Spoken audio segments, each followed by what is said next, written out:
नमस्कार, माली समाचार हिंदी में स्वागत है आपका। मैं दिनेश माली। आज हम बात कर रहे हैं 1947 की सबसे बड़ी गलती।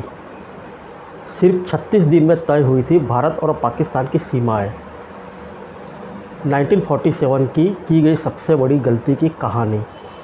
अंग्रेज़ों ने शांतिपूर्ण तरीके से हस्तांतरण का मौका गंवा दिया। बंटवारा तय था, मगर आप एक उपमहाद्वीप को कैसे विभाजित करेंगे? बंटवारा कभी भी आसान नहीं होने वाला था। 15 अगस्त 1947 की मध्य रात्रि को हर देशवासी जान पा रहा था कि हम आज़ाद हो गए हैं।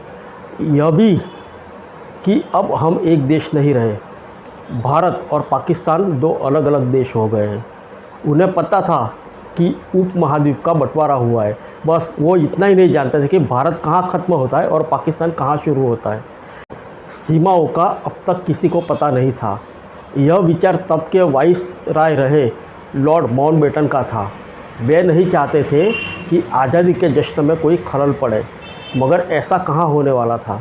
1942 में क्रिप्स मिशन की असफलता और 1946 में कैबिनेट प्रतिनिधिमंडल की भूमिका के बाद बंटवारा तो तय था, मगर एक उपमहाद्वीप का बंटवारा कैसे हो, यूं ही लाइन खींच देना आसान तो नहीं था। सिर्फ 36 दिन में रेडक्लिफ को करना था बंटवारा। इस काम के लिए चुना गया था सर सिरिल रेडक्लिफ को। रेडक्लिफ वह शख्स थे जो उस वक्त तक जिब्राल्टर से आगे नहीं गए थे, मगर 48 साल की उम्र में उन पर भारत और पाकिस्तान की सीमाएं तय करने की जिम्मेदारी आन पड़ी, वह भी सिर्फ 5 हफ्तों के भीतर। रेडक्लिफ को शायद भारत के बारे में कुछ पता भी नहीं था, मगर वह सत्ता के साथ चलने वाले में से एक थे। ऑक्सफोर्ड से पढ़ाई करने वाले रेडक्लिफ की वकालत में तूती बोला करती थी। वह सूचना मंत्रालय के महानिदेशक भी रहे, जहां उनका काम सेंसरशिप और प्रोपेगेंडा करना था। ब्रिटिश सरकार का यह बंदा भारत पहुंचा और 8 जुलाई से निष्पक्ष अंपायर की तरह काम करने लगा। वह अलग रहते थे, साथ में 2 पिस्तौल से लैस एक तगड़ा पंजाबी। वह अपने फैसले खुद लेते थे। उस वक्त उनके आसपास कोई नहीं होता था, मगर उन्होंने कई मौक़ों पर ब्रिटिश सेना कमांडर, वाइसराय, पंजाब के गवर्नर समेत ब्रिटिश हाई सोसाइटी के कई लोगों के साथ डिनर करते थे। इस बात पर यकीन करना मुश्किल है कि रेडक्लिफ ने सीमाओं तय करने के लिए जानकर उससे बात ही नहीं की। फरवरी 1946 में वाइसराय रहे आर्कीबाल्ड वेवल ने एक योजना तैयार की थी। वेवल की जगह पर ही माउंटबेटन को भेजा गया था। वेवल को पता था कि क्या होने वाला है और वह एक सोची समझी सीमा रेखा की ज़रूरत समझते थे। उनकी मदद कर रहे थे सुधार आयुक्त बीपी मेनन और सर बंगाल राव।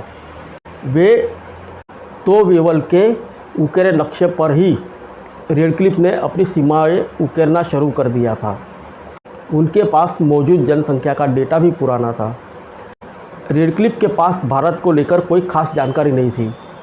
इसके बाद उन्हें एक महाद्वीप को 36 दिन में विभाजित करना था। उनके लोगों, गांव, नदियां, नहरें, सड़कें को बांटना था। उस पर से तुरा यह कि खराब मौसम की वजह से रेडक्लिफ को दस्त लग गए। करीब 72 घंटे के बाद उनकी तबीयत सुधरी। रेडक्लिफ के बचाव में कहा जाता है कि वे बस एक वकील थे। वे और कर भी क्या सकते थे, मगर 1947 में इस वकील की हाथ में सब कुछ था। क्या वह गुरुदास भारत को देंगे या पाकिस्तान को? क्या वह सच में फिरोजपुर का एक हिस्सा पाकिस्तान को देंगे ताकि उनके पानी की सप्लाई पर उनका बेहतर नियंत्रण रहे? असल में रेडक्लिफ ने फिरोजपुर का एक हिस्सा पाकिस्तान को लगभग दे ही दिया था।